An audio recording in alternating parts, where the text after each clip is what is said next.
Assalamualaikum warahmatullahi wabarakatuh. Selamat pagi pemirsa Trans7. Hasanah Ensiklopedia Islam Dunia kembali hadir untuk memperkaya hasanah pengetahuan Islam dunia ke hadapan Anda. 30 menit ke depan akan kami isi dengan informasi keajaiban penciptaan burung,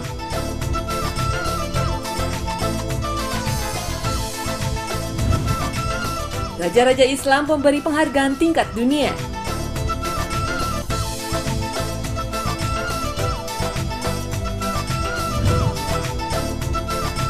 serta kisah Ashabul Kahfi yang menjadi tanda-tanda kekuasaan Allah.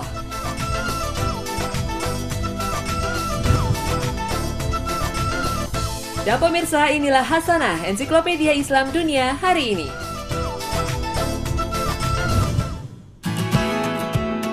Al-Quran menyebut burung dalam berbagai ayat sebanyak lebih dari 19 kali. Burung secara umum disebut Thoir dalam kisah yang berbeda. Dalam surat Al-Mulk ayat 19, Allah SWT menggambarkan burung sebagai makhluk yang bebas. Hanya dengan mengembangkan dan mengatupkan sayapnya, burung dapat terbang kemana ia mau. Tak ada seorang pun yang mampu menahannya di udara, kecuali hanya Allah yang Maha Pengasih. Allah menjadikan burung sebagai pelajaran bagi umat manusia. Sebagaimana langit dan bumi, burung pun selalu bertasbih pada Sang Maha Penciptanya. Burung juga diulas dalam berbagai kisah Nabi di Al-Quran. Antara lain, dalam kisah Nabi Ibrahim alaihissalam, Allah menjadikan burung sebagai bukti kekuasaannya. Pada surat Al-Baqarah ayat 260, Nabi Ibrahim memohon untuk diperlihatkan bagaimana Allah menghidupkan orang yang telah mati. Allah memerintahkan Ibrahim untuk mengambil 4 ekor burung untuk dipotong-potong. Kemudian Allah menghidupkannya kembali. Dalam kisah Nabi Daud, Allah telah membuatkan gunung-gunung dan burung-burung untuk memuji Nabi Daud. Sementara dalam kisah Nabi Sulaiman, burung hudhud yang sejenis dengan burung pelatuk memberi kabar pada Raja Sulaiman tentang bangsa negeri Saba penyembah dewa matahari yang dipimpin Ratu Balqis. Burung memang merupakan makhluk istimewa yang diutus Allah. Bahkan burung gagak yang diutus oleh Allah telah mengajari Qabil, anak Nabi Adam, tentang bagaimana mengubur mayat saudaranya Habil yang telah dibunuhnya. Dalam surat Al-Fil, Allah juga mengutus burung ababil untuk memusnahkan pasukan Raja Abraha dari Yaman yang akan menghancurkan Ka'bah. Burung-burung ababil berbondong-bondong melempari pasukan Abraha dengan tanah yang terbakar. Keajaiban burung terlihat dalam penciptaannya. Allah menciptakan 2 buah sayap padanya sehingga burung bisa terbang dengan sangat mengagumkan. Seekor burung merpati mampu terbang lepas landas dengan teknik yang luar biasa. Merpati melompat ke udara lalu mengepakkan sayap saat lepas landas untuk mendorong udara di belakangnya. Lalu tubuhnya condong ke depan dan saat naik lebih tinggi, merpati mulai terbang melayang. Untuk burung besar seperti albatros memiliki teknik awalan terbang yang berbeda. Burung ini mengambil ancang-ancang dengan berlari lalu lepas landas dengan mengepakkan sayapnya. Burung terbang melayang dengan mudah karena keajaiban desain sayapnya. Bagian belakang sayap burung melengkung sedikit ke bawah agar udara yang mengenainya menjadi daya angkat ke atas. Sementara udara yang mengenai atas sayap dibelokkan ke atas sehingga mengurangi hambatan udara. Dengan memanfaatkan aliran udara yang tepat, burung mampu terbang selama berjam-jam dengan mudah. Burung mengepakkan sayap ke atas untuk mengurangi gesekan udara, dan saat mengepak ke bawah menjadi daya angkat yang sempurna. Rombongan burung terbang dengan pola dan formasi tertentu. Burung bangau terbang dengan membentuk formasi huruf V. Bahkan pola terbang seperti ini diikuti dalam formasi terbang pesawat tempur ketika melakukan demo di udara. Allah mendesain sayap burung sesuai kebutuhannya. Ada yang besar, lebar, ada yang panjang, dan ada pula yang kecil. Burung kolibri pengisap bunga memiliki sistem terbang yang berbeda. Burung berukuran kecil ini mengepakkan sayapnya 12 hingga 80 kali per detik. Begitu cepatnya hingga mata manusia tak mampu melihat jelas gerakannya. Kepakan sayapnya membentuk aliran udara vertikal. Bahkan dengan merubah arah sayap, burung jenis ini bisa maju dan mundur pada ketinggian yang sama. Cara terbang burung pengisap bunga ini kemudian dicontoh dalam teknologi helikopter. Allah menciptakan burung memiliki tubuh yang ringan, dengan tulang yang sedikit, tidak keras dan tidak padat. Bentuk tulangnya berongga dengan penopang rangka yang kokoh. Burung terbang bermigrasi ke belahan bumi lainnya seolah-olah tanpa navigasi. Tapi Allah lah yang memberi petunjuk sehingga burung tidak tersesat. Maha suci Allah atas segala ciptaannya. Burung dirancang khusus untuk terbang. Allah menciptakan burung dengan kantung udara dan tulang berongga. Gunanya untuk mengurangi massa tubuh dan berat keseluruhannya. Bulu-bulunya berbobot sangat ringan bila dibandingkan dengan volumenya. Sayapnya berbentuk aerodinamis dan metabolisme tubuhnya merespon kebutuhan energinya. Para ilmuwan meniru keseimbangan bobot dan tenaga pendorong yang digunakan burung dengan memperhatikan sistem aerodinamisnya. Dengan percobaan bertahun-tahun, akhirnya menjelang abad ke-20, para ahli berhasil membuat pesawat terbang. Namun, teknologi yang diciptakan manusia tidak akan bisa menandingi keajaiban ciptaan Allah. Burung tidak hanya mengajari kita teknologi pesawat terbang, namun juga mengajari sikap hidup tawakal. Allah telah menganugerahkan rezeki kepada burung dan bagaimana Allah membekalinya dengan teknik yang sempurna. Allah telah menciptakan burung dengan membekali insting dan kodrat alamiah untuk kelangsungan hidupnya. Subhanallah, Maha Besar Allah atas segala ciptaannya.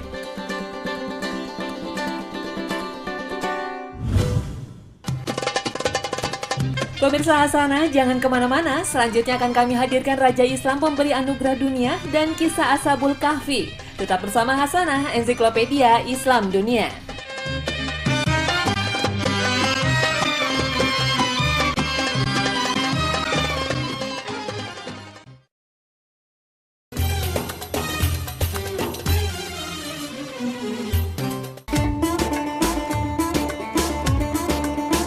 Terima kasih pemirsa Trans 7, Anda masih setia bersama kami di Hasanah, Ensiklopedia Islam Dunia. Berikut ini kami akan sajikan dua pemimpin Islam yang banyak memberikan penghargaan terhadap tokoh-tokoh yang berjasa terhadap dunia. Beliau memimpin kerajaan Arab Saudi pada tahun 1964 sampai 1975. Setelah penguasa kerajaan Arab Saudi ini wafat, anak-anak Raja Faisal mendirikan lembaga filantropi yang banyak memberikan penghargaan terhadap tokoh-tokoh yang berdedikasi pada Islam dan ilmu pengetahuan. Pemimpin Islam lainnya adalah Pangeran Karim Aga Khan. Imam Muslim Syiah Ismailiyah ini sangat peduli dengan karya arsitektur yang berwawasan lingkungan. Berikut profil mereka sekaligus beberapa tokoh yang meraih penghargaan dari kedua pemimpin Islam ini.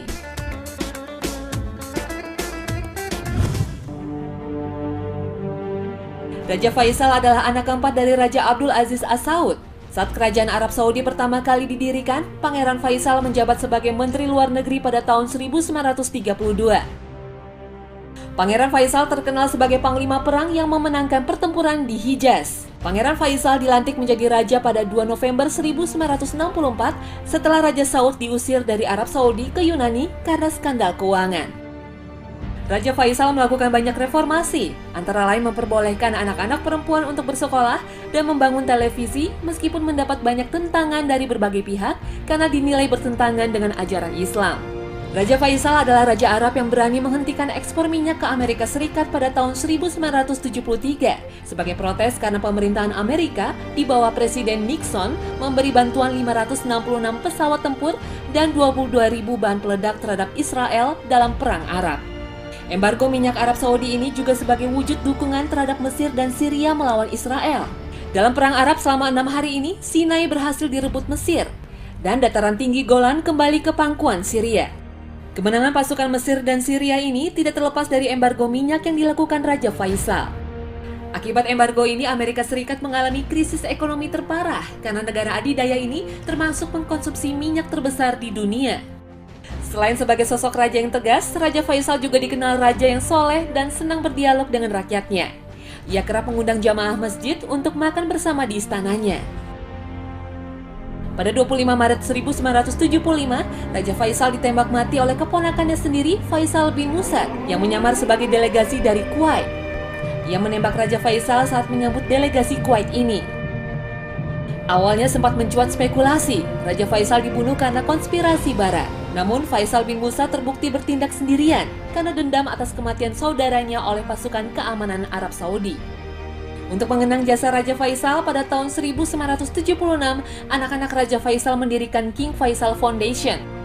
Yayasan yang dipimpin Pangeran Khalid Al Faisal ini merupakan lembaga filantropis terbesar di dunia. Yayasan ini memberi penghargaan 5 tahunan pada tokoh-tokoh yang berjasa terhadap Islam, kebudayaan Arab, ilmu pengetahuan, dan kedokteran. Peraih anugerah King Faisal ini menerima medali yang mengandung 200 gram emas 24 karat dan sertifikat yang diukir dalam kaligrafi diwani. Selain itu, penerima medali juga menerima uang senilai 750.000 real atau sekitar 200.000 dolar Amerika Serikat. Berikut ini beberapa tokoh dunia yang mendapat anugerah King Faisal Award.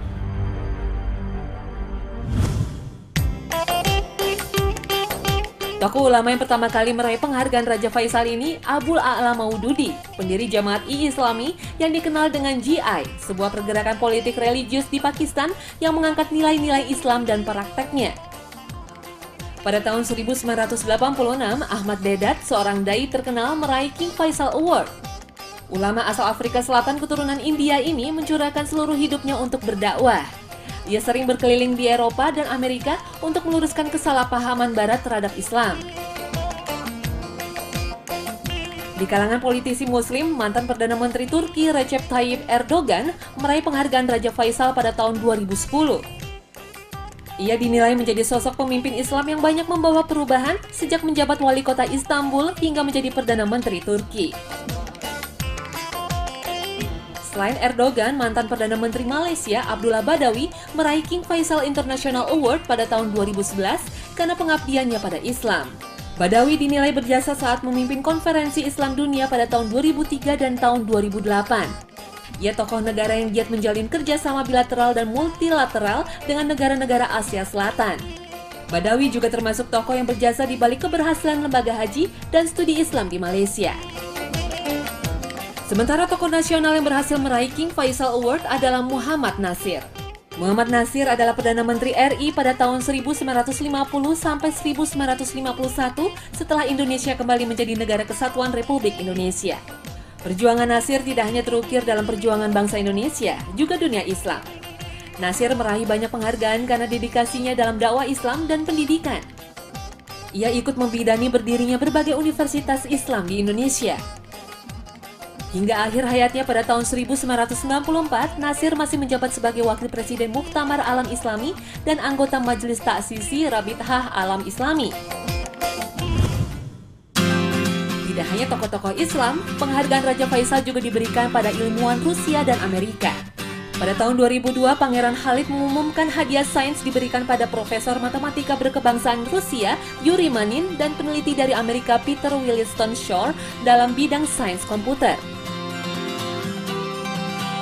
Sementara dalam bidang kedokteran, peraih King Faisal adalah Profesor Finn Weikstein, seorang pakar jantung dari Swedia, dan Profesor Eugene Braunwald, guru besar kardiologi Harvard University asal Amerika.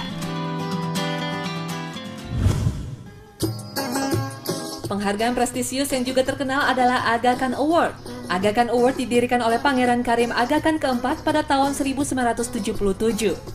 Pangeran Karim Aga Khan adalah anak tertua dari Pangeran Salman Khan. Setelah kakeknya Muhammad Shah Aga Khan wafat, Pangeran Karim diangkat jadi imam ke-49 Muslim Syiah Ismailiyah pada tahun 1957 saat usianya masih 20 tahun. Setelah menjadi imam, ia berjanji akan membangun lembaga-lembaga modern untuk meningkatkan taraf hidup masyarakat Muslim. Ia berusaha membangun citra Islam yang positif di mata dunia. Ia mendirikan Aga Khan Development Network, salah satu jaringan pembangunan swasta terbesar di dunia untuk pembangunan sosial, ekonomi, dan budaya di Asia Afrika. Pangeran Aga Khan banyak mendirikan rumah sakit dan lembaga pendidikan di negara-negara miskin. Ia banyak tertarik untuk penghapusan kemiskinan dan buta huruf, ketertinggalan perempuan, dan promosi budaya Islam. Pangeran Aga Khan yang berwarga negara Inggris ini mendapat gelar yang mulia dari Ratu Elizabeth pada tahun 1957. Penghargaan yang digagas Aga Khan IV pada tahun 1977 merupakan penghargaan prestisius dan terbesar dalam bidang arsitektur. Penghargaan ini ditujukan sebagai apresiasi konsep arsitektural yang islami, baik dari sisi desain, pengembangan dan penataan lingkungan, restorasi dan konservasi lingkungan. Penghargaan yang digelar setiap 3 tahun sekali ini juga memberi penghargaan dalam bentuk uang senilai $500.000 Amerika. Beberapa karya arsitektur Indonesia berhasil menyabet Aga Khan Award, antara lain Pondok Pesantren Pabelan yang berlokasi di Desa Muntilan, Magelang, Jawa Tengah meraih penghargaan Aga Khan pada tahun 1980.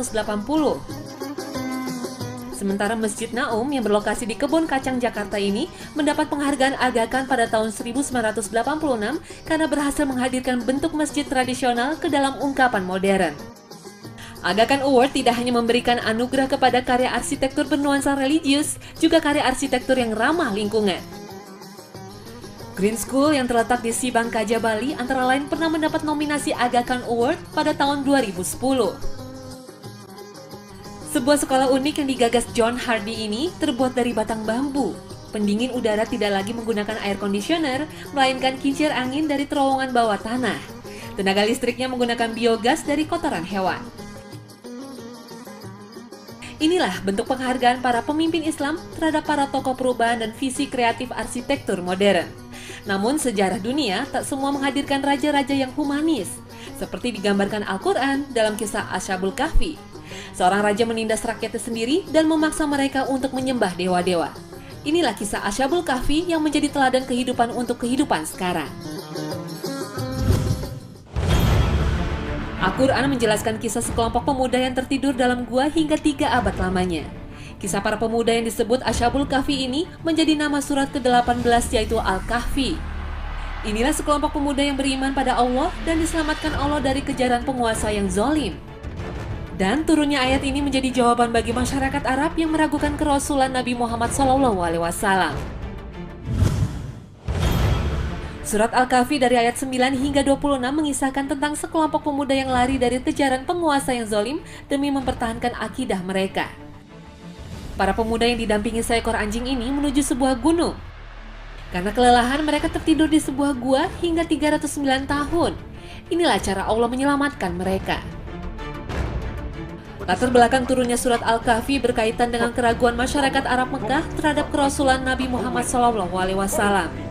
Setelah mendapat masukan dari tokoh Yahudi Najran, beberapa pendeta Yahudi mendatangi Rasul dan mengajukan 4 pertanyaan. Mereka beranggapan kalau dijawab secara spontan tanpa menunggu wahyu berarti Nabi Muhammad berbohong. Salah satu pertanyaan itu adalah tentang sekelompok pemuda yang berlindung dan tertidur dalam sebuah gua. Berapa jumlah mereka dan siapa yang menemani mereka? Nabi tidak menjawabnya secara spontan karena informasi itu tidak disinggung dari kitab-kitab sebelumnya.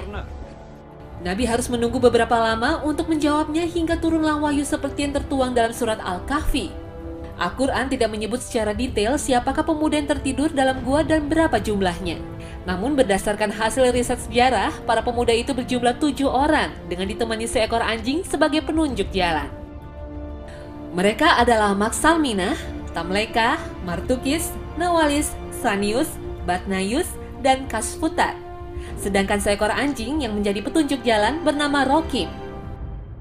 Menurut para sejarawan, baik dari kalangan Muslim maupun Kristen, para pemuda Ashabul Kahfi ini hidup pada sekitar tahun 112 Masehi. Pada masa itu, pengikut Nabi Isa ditindas oleh seorang raja bernama Dikyanus. Setiap orang yang menolak untuk menyembah dewa-dewa mereka disiksa dan dihukum mati. Pada tahun 408 hingga 451 Masehi, negeri ini sudah berubah, dipimpin oleh raja yang bijaksana Theodosius. Catatan historis ini sesuai dengan informasi yang disampaikan Al-Quran, bahwa para pemuda Ashabul Kahfi tertidur hingga 309 tahun. Artinya, Allah membangunkan mereka pada tahun 421 Masehi. Dalam kisah Ashabul Kahfi ini, Allah Azza wa Jalla membuktikan bahwa orang yang berlindung pada Allah pasti akan dilindunginya. Kisah ini juga menjadi salah satu tanda kekuasaan Allah. Tidak ada yang sulit baginya untuk menidurkan hambanya yang soleh hingga berabad-abad, kemudian membangunkannya kembali. Dalam ayat 18 surat Al-Kahfi diterangkan bahwa Allah berkuasa mengawasi hambanya yang sedang tidur. Allah yang menjaga dan memelihara mereka dalam gua, dan Dia pula yang mengatur posisi tidur mereka agar bumi tidak membusukkan tubuh mereka.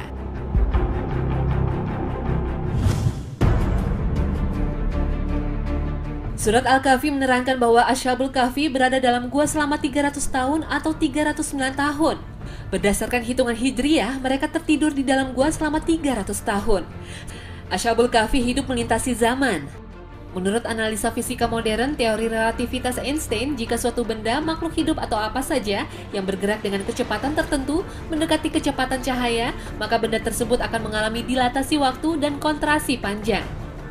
Boleh jadi para Ashabul Kahfi ini bergerak mendekati kecepatan cahaya, seperti yang dijelaskan surat Kahfi bahwa Allah menggerakkan mereka ke kanan dan ke kiri.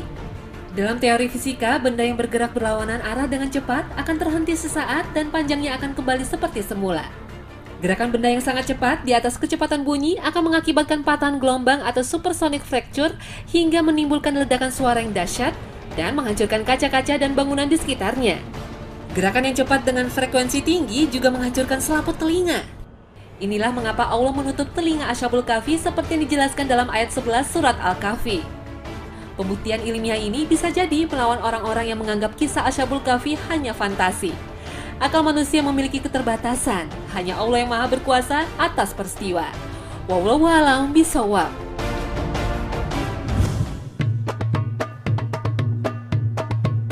Gua Ashabul Kahfi ditemukan pada tahun 1963 oleh Rafiq Wafa Adajani, seorang arkeolog Yordania. Setelah membandingkan beberapa gua yang serupa di Epsus, Damaskus, dan Iskandinavia, akhirnya ia berkesimpulan bahwa gua yang mirip seperti yang digambarkan dalam Al-Quran terletak sekitar 8 km dari kota Amman, ibu kota Yordania. Gua ini berada di atas dataran tinggi menuju arah tenggara, sedangkan kedua sisinya berada di sebelah timur dan barat sehingga cahaya matahari bisa menembus ke dalam gua. Di dalam gua yang berukuran 3 x 2,5 meter ini ditemukan 8 kuburan. Pada dindingnya terdapat tulisan Yunani kuno dan gambar seekor anjing. Di dalam gua ini juga terdapat tempat ibadah gaya arsitektur Bizantium dan mata uang yang digunakan pada masa itu. Inilah kisah yang menjadi tanda kekuasaan Allah untuk dijadikan pelajaran bagi umat manusia.